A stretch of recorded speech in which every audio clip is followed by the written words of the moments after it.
Metro ఉదయం news కి స్వాగతం. మీడియా సమావేశంలో ముఖ్యమంత్రి రేవంత్ రెడ్డి మాట్లాడుతూ గోదావరి జలాలతో ఉత్తర తెలంగాణను సస్యశ్యామలం చేయాలని 1975లో జలగం వెంగళరావు ఆనాటి మహారాష్ట్ర సీఎంతో ఒప్పందం చేసుకున్నారు. తర్వాత వైఎస్ హయాంలో 2009లో 38,063 కోట్లతో ప్రాణహిత చేవెళ్ల ప్రాజెక్టును మొదలుపెట్టారు. ప్రాణహిత చేవెళ్లకు 11,700 కోట్లు ఖర్చు చేశారు. ప్రాణహిత చేవెళ్లలో ఆర్థిక రాజకీయ ప్రయోజనం లేదని కేసీఆర్ రీడిజైనింగ్ పేరుతో పేరు ఊరు అంచనాలు మార్చారు. కాళేశ్వరం విచారణపై సిబిఐ ఎందుకు మౌనంగా ఉంది? మేం పదే పదే లేఖలు రాసినా ఎందుకు స్పందించడం లేదు? హరీష్ రహస్య పర్యటన వెనుక మతలబు ఏంటో తెలంగాణ ప్రజలకు చెప్పాలి. ఢిల్లీలో ఎవరెవరిని కలిశారో హరీష్ బయట పెట్టాలి. జడ్జిమెంట్ ప్రకటించక ముందు వాదించడానికి వీలుండదు.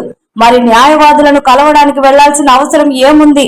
కాళేశ్వరంలో దోషులను వదిలేది లేదు. దోషులను శిక్షించేందుకు అవసరమైన కార్యాచరణతో ముందుకు వెళతాం. ప్రాజెక్టును కూడా ఊరికే వదలం. రిపేర్లు చేసి నీరందిస్తాం.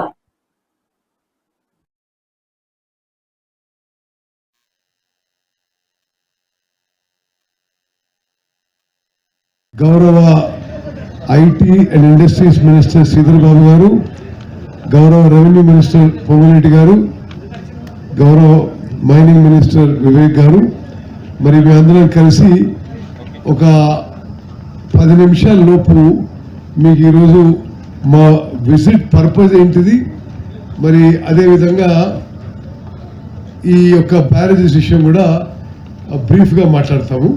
నేను ఒక 3-4 నిమిషాలు ఇంట్రడక్షన్ తర్వాత గౌరవ ముఖ్యమంత్రి గారు మాట్లాడతారు. ఈరోజు ఈ రకరకాల స్పెక్యులేషన్ వస్తుంది అనేది అవాస్తవం. ఎవరో ఎక్కడో మీటింగ్ ఉంది కాబట్టి మేము ఇక్కడ రావడం అనేది పూర్తిగా అబద్ధము. ముఖ్యమంత్రి గారు నేను ఒక 1 month బ్యాక్ ఈ మేడిగడ్డ బ్యారేజెస్, మేడిగడ్డ అన్నారం సుందిల బ్యారేజ్ మీద రివ్యూ చేసుకున్న తర్వాత, అదేవిధంగా వేరే రాష్ట్రాల ఏజెన్సీస్తో మాట్లాడిన తర్వాత ఇది NDSA, CWC ఈరోజు డేట్ పెట్టుకున్నాం